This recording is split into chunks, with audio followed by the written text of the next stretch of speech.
My name is Zachary Kaplan. I'm executive director of Rhizome, which is an organization that champions born digital art and culture. We're based on the internet at rhizome.org, and we're affiliated with the New Museum in New York City.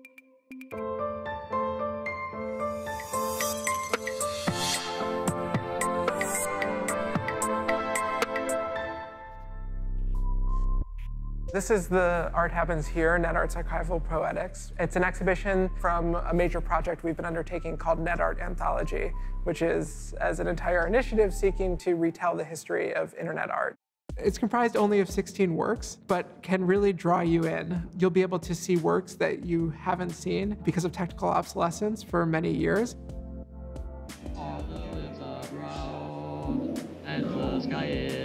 So when you enter the gallery, one of the first works that you see is Alexei Shulgin's 386 DX. When this artwork was new, the computer was already old. It was made in 1998 at a moment when Alexei felt like people were very excited about all these kind of new technologies and it was ruining art. So he decided to use the Creative Sound Blaster sound card, which in its day was revolutionary because it was the first time that there was a sound card that sounded like a human voice.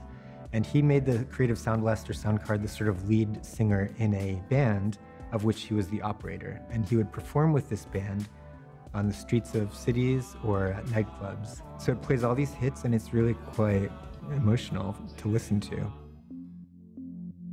I think that this show does speak directly to the question of art's relationship to technology. Any artist working after a certain point in time has to have a relationship to technology, be it that they reject dealing with it directly in their work or that they are actively engaging in. So I think that a lot of the works in this show are very, very cognizant of their relationship to technology and are actively trying to work through that.